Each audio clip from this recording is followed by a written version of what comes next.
பிஸ்மில்லாஹிர் ரஹ்மானிர் ரஹீம். உலக மக்கள் அனைவருக்கும் குர்ஆன் சவால் விடுகிறது.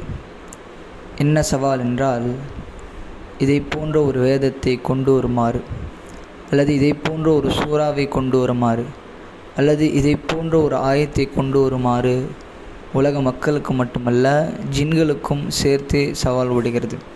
அல்லாஹ் ஒரு ஆயத்தில் சொல்வான், வ இன் குன்தும் ஃபீ ரைபிம் மிம்மா நஸ்ஸல்னா அலா அபதினா.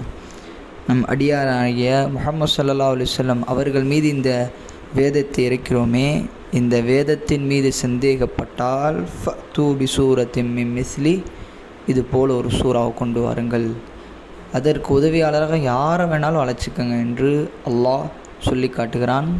கிட்டத்தட்ட குர்ஆன் இறங்கி 1400 ஆண்டுகளுக்கு மேலாக ஆகிறது.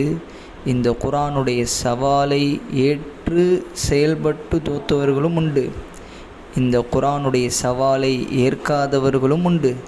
இந்த குர்ஆனுடைய சவாலில் தோற்று போனவர்கள், போட்டியிடக்கூட முடியாதவர்களும் உண்டு. இன்றும் இந்த சவால் இருக்கத்தான் செய்கிறது.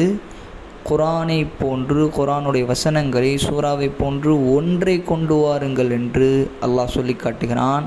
ஆனால் மனிதர்கள் அல்ல, ஜின்கள் அல்ல, யாராலும் இதற்கு சக்தி பெற மாட்டார்கள்.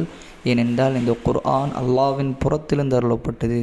இது ஒரு முஅஜிஸா, மிக பெரும் அற்புதம் என்பதை இந்த சவாலின் மூலம் நாம் தெரிந்து கொள்ளலாம்.